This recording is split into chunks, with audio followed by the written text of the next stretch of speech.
They said no housekeeper ever lasted in the Whitmore estate. Some left in the dead of night. Others were escorted out by security before they could collect their last paycheck. It was a place whispered about in diner booths and at church potlucks, a mansion perched on the edge of Lake Michigan, where the widowed Evelyn Whitmore ruled with a voice like winter air. But when Rachel Moore crossed those wrought iron gates, she wasn't looking for comfort or kindness. She was looking for time. Time to keep her son breathing. Time to find the money that might save his heart. What happened inside those walls would twist the fate of both women in ways no one expected. Would you have stayed? Or would you have walked away before the first blow landed? I want to know what you think. Drop your answer in the comments. And if you're drawn in already, hit like, share this story, and subscribe, because this one will stay with you. The wind off the lake cut through Rachel's coat as she stepped down from the city bus, clutching a frayed canvas bag to her side. Beyond the rusted mailbox, the driveway curved uphill, flanked by maples stripped bare by autumn. At the crest, the Whitmore estate loomed, its windows reflecting a sky the color of steel. The front gate groaned as she pushed it open. Somewhere inside, a dog barked once, then went silent. Mr. Collins, the aging butler, opened the door without a word, his eyes scanning her from head to toe. "You're late," he said, though she wasn't. Rachel nodded, stepping past him into a foyer where the air smelled faintly of lemon polish and something colder, like stone left out in the rain. Above, on the mezzanine, Evelyn Whitmore stood framed in shadow, her hand resting on the banister. She didn't speak. She didn't need to. The flicker of her gaze was enough to let Rachel know this was not a home that welcomed strangers. Somewhere deep in the house, a clock chimed once, and the sound seemed to follow Rachel as she took her first steps across the marble floor into a job no one believed she could keep. The morning sun was weak, spilling through the tall windows like it wasn't sure it was welcome there. Rachel kept her eyes on the polished oak, moving the cloth in slow, steady circles. The scent of lemon oil rose into the stillness. Somewhere behind her, soft footfalls crossed the marble, deliberate and unhurried. She didn't look up. A shadow passed over the table, and then a glass pitcher tipped.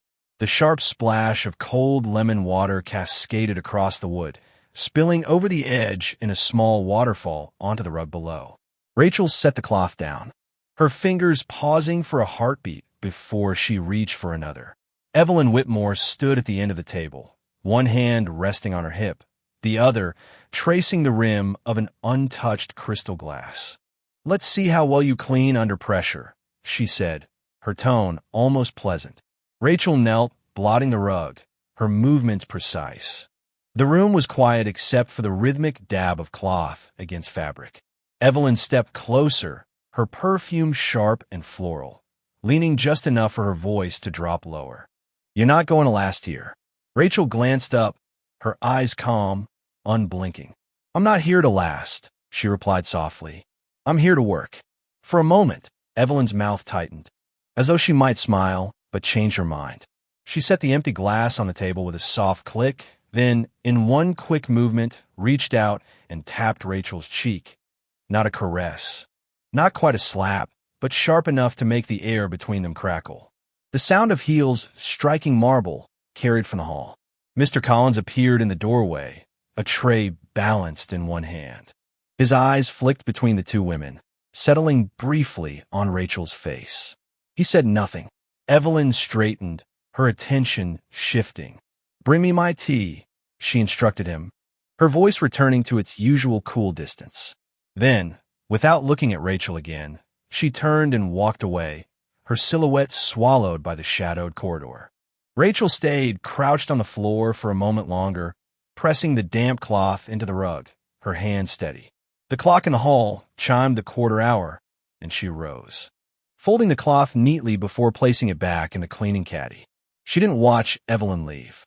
Instead, she smoothed her apron, squared her shoulders, and moved on to the next task.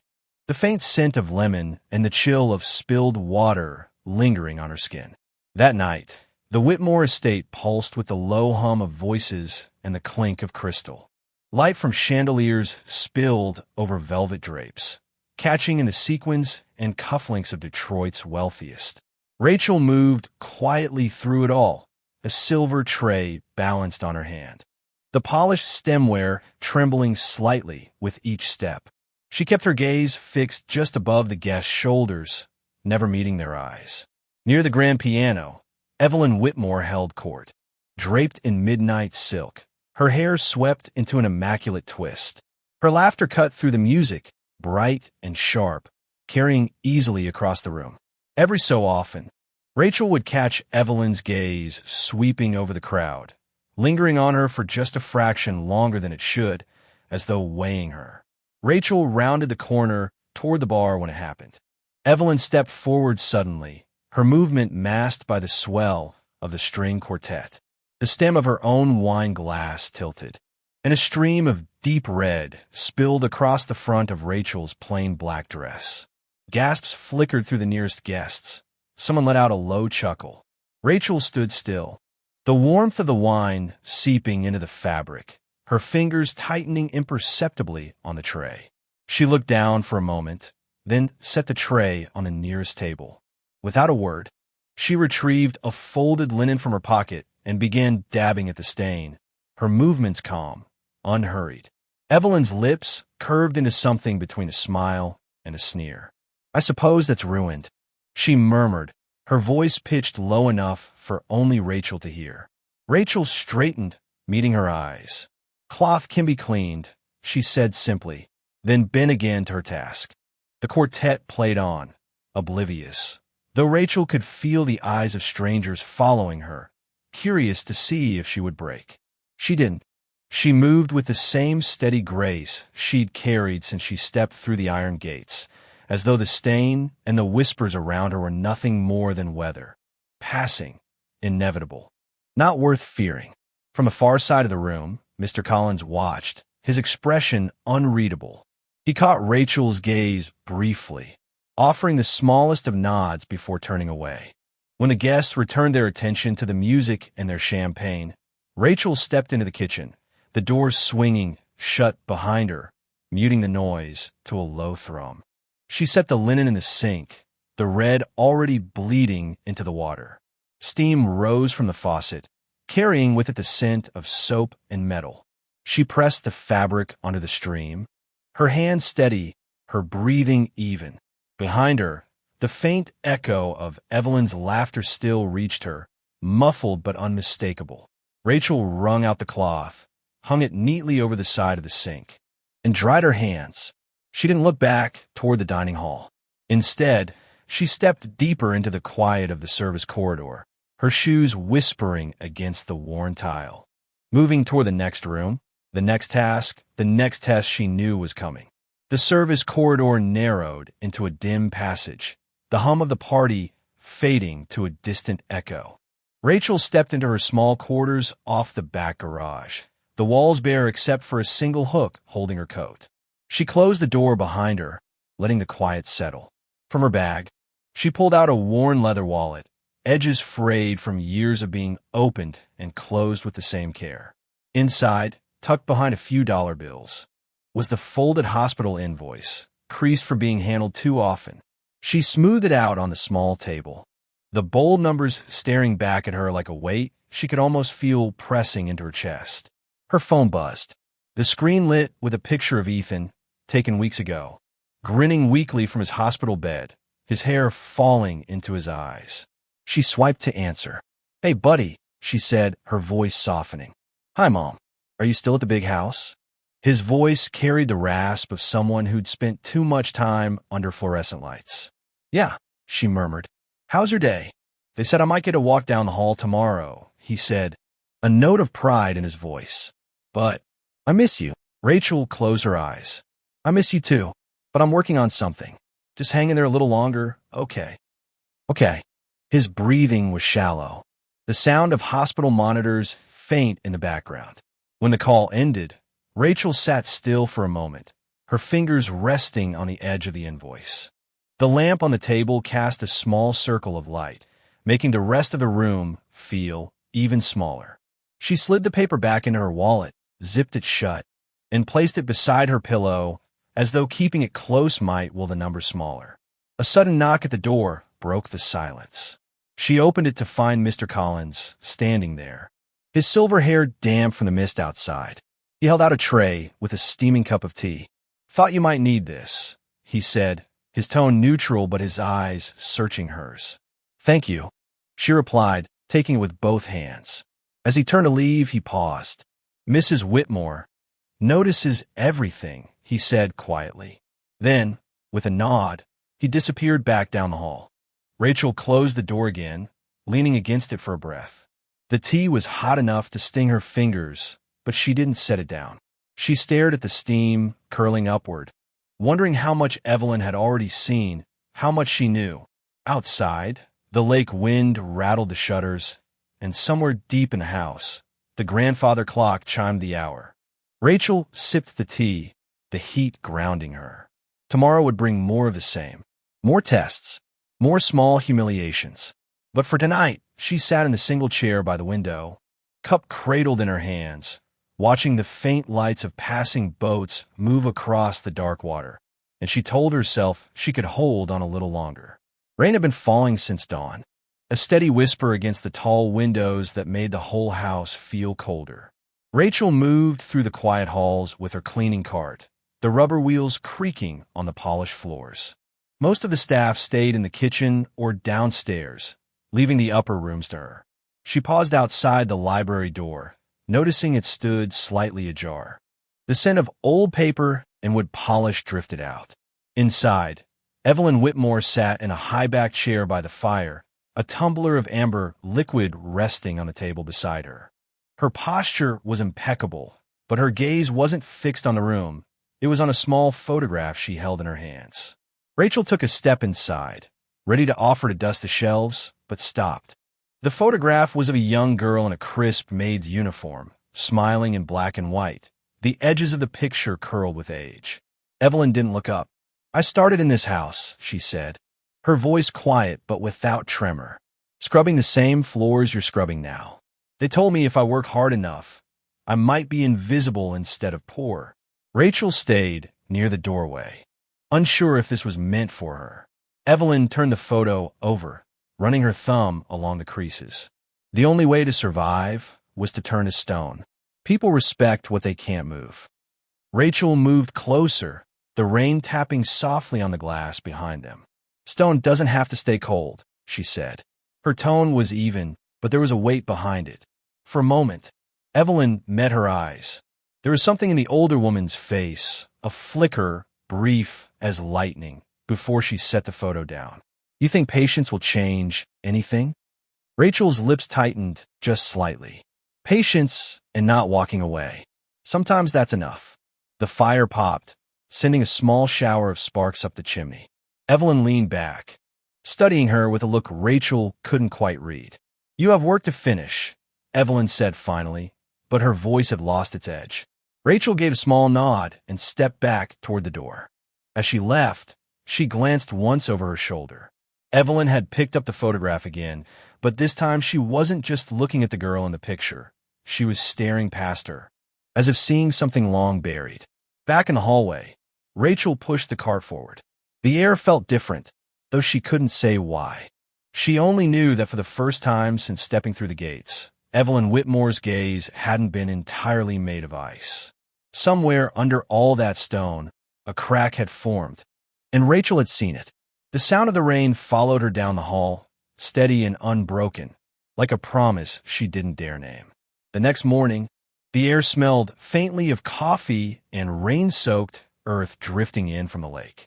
Rachel was wiping down the marble counters in the kitchen when Evelyn appeared in the doorway, her heels clicking softly against the tile. She held a plain white envelope between two fingers, as though it were something fragile. "Take the day," Evelyn said. Her tone was calm, almost casual, but her eyes lingered on Rachel. "Go see your son." Rachel straightened, the cloth still in her hand. "Ma'am."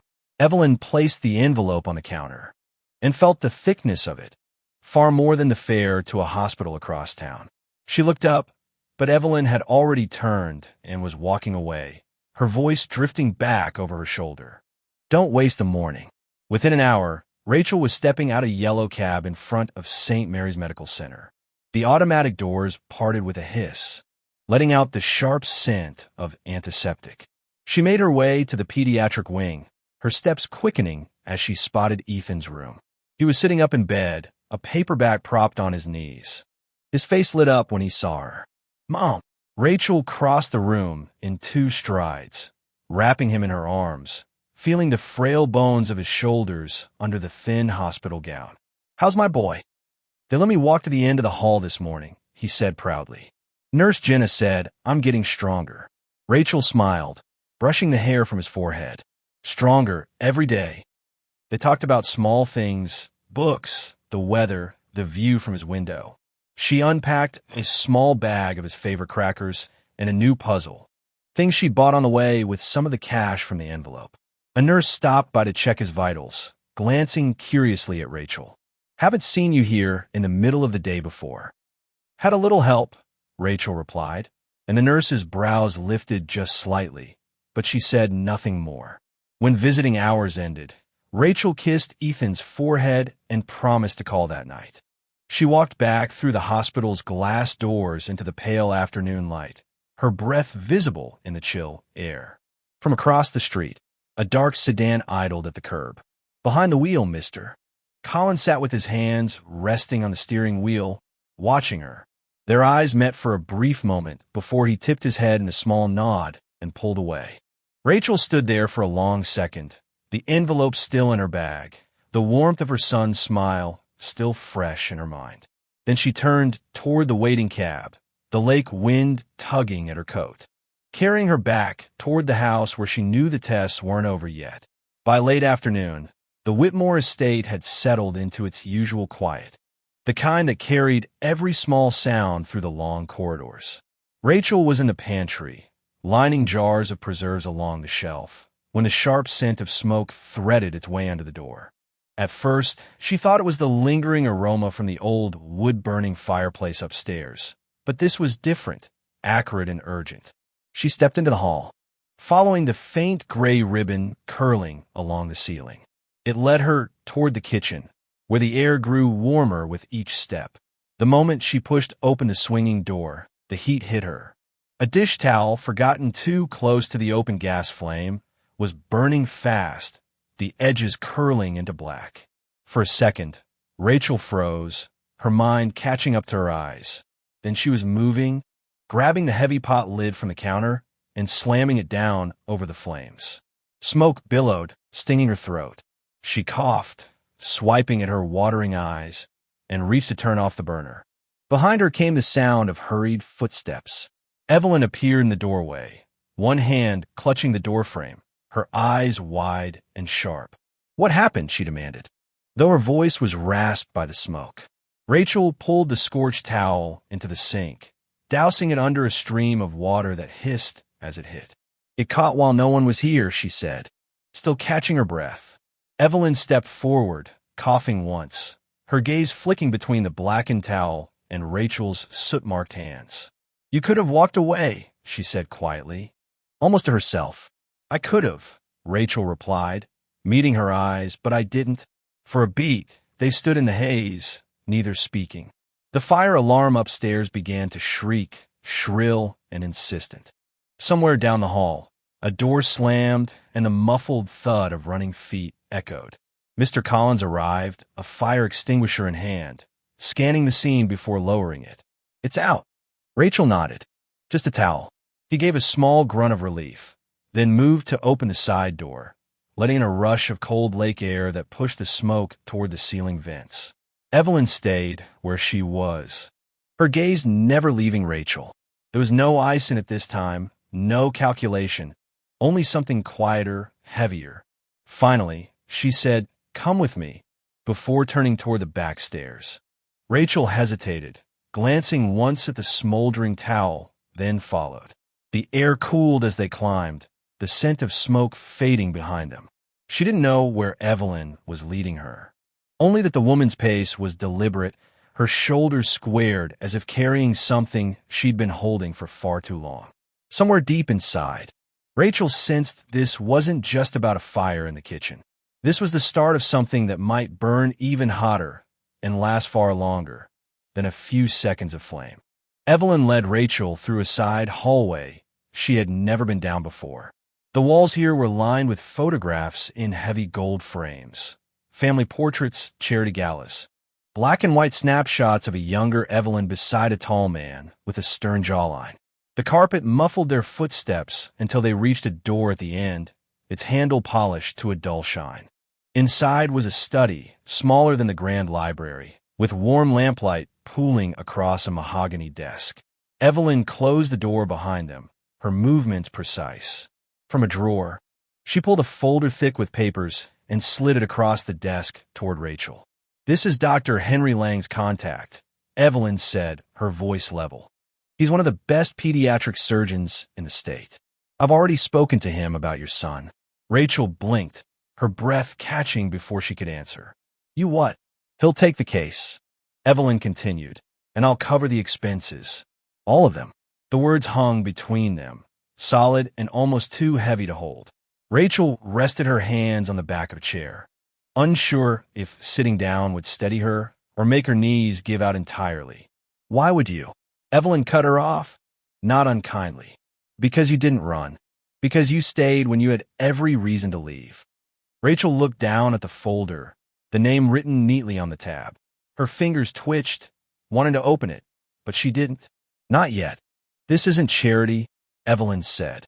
"It's recognition." The way she said the last word made it sound like something more personal, something she wasn't willing to explain. Rachel drew in a slow breath. "Ethan needs that surgery." "Then call him," Evelyn said, gesturing to the phone on the desk. Rachel reached for it, her hand trembling slightly. She dialed the hospital from memory, asking for Ethan's nurse. When the line connected, she spoke in clipped, careful sentences, afraid her voice might crack if she let too much feeling through. She gave the name of the surgeon, listened to the nurse's surprised pause, and confirmed the arrangements. When she hung up, she turned toward Evelyn. "You just changed everything."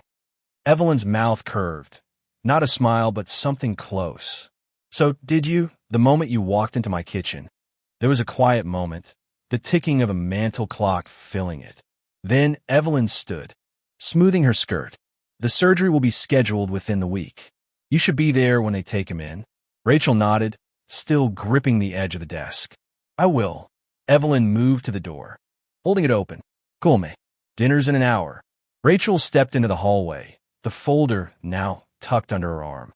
The gold frames seemed to watch her as she passed, each portrait catching the lamplight in a way that made them feel alive.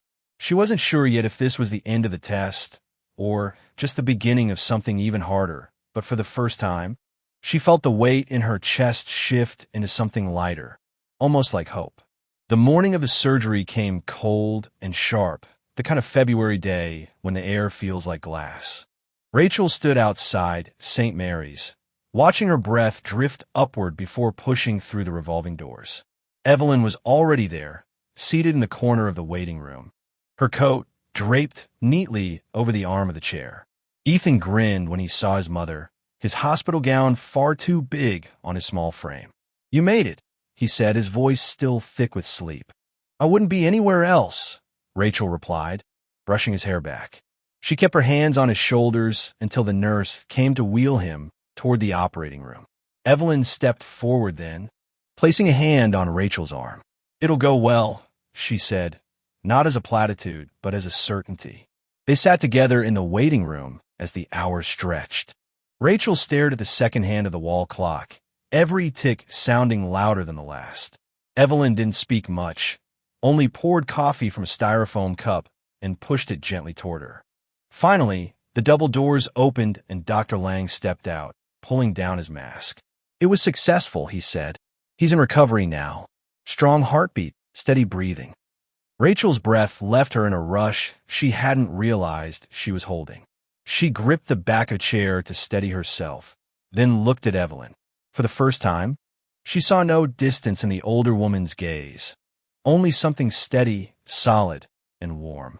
In recovery, Ethan stirred when she took his hand. "Hey, Mom," he whispered, groggy but smiling. "I'm right here." she said, and I'm not going anywhere. She glanced over her shoulder to see Evelyn standing quietly in the doorway, watching them.